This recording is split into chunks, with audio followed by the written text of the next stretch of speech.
ரஜினிகாந்த் மனதிலே நம்முடைய ராகவேந்தர் இருப்பதனாலே தான் அவர் மனித நேயம் உள்ள மனிதனாக வாழ்ந்து கொண்டிருக்கிறார் என்பதை உங்களிடத்தில் பதிவு செய்ய ஆசைப்படுகிறேன்.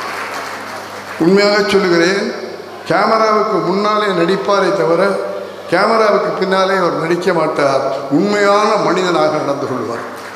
எதுவாக இருந்தாலும் சரி, வெட்டொன்று துண்டு ரெண்டு, பிடிச்சிருந்தா பிடிச்சிருக்கு, பிடிக்கலைன்னா பிடிக்கலை. ஆகவே நீ நல்லது செஞ்சால் பாராட்டுவார், கெட்டது செஞ்சால் திட்டுவார். ஆகவே மனிதனாக மனிதநேயம் உள்ள மனிதனாக வாழ்ந்து கொண்டிருக்கிறார் என்றால் அவருக்குள்ளே இருந்து ராகவேந்திரா அவரை ஆழ்மை செய்து கொண்டிருக்கிறார். அவருடைய விளைவு தான் அது. இவ்வளவு கோடி சம்பாதிக்கிறார், இவ்வளவு கோடி சம்பாதிக்கிறார்னு சொல்றீங்களே, அந்த கோடிகளிலே பல கோடி மக்களுக்கு திரும்ப போய் சேருகிறது என்பதை உங்களிடத்தில் சொல்லி அவர் அதிகமாக விளம்பரம் பண்ணிக்கிறது. என்ன கொடுத்தேன் என்னெல்லாம் பண்ணதில்லை. அங்கே ஒரு ட்ரஸ்ட்டு ஏற்படுத்தி கல்யாணம், படிப்பு, மருத்துவம் இந்த 3 விஷயத்துக்கும் அவர் அள்ளி அள்ளி கொடுத்து கொண்டிருக்கிறார்.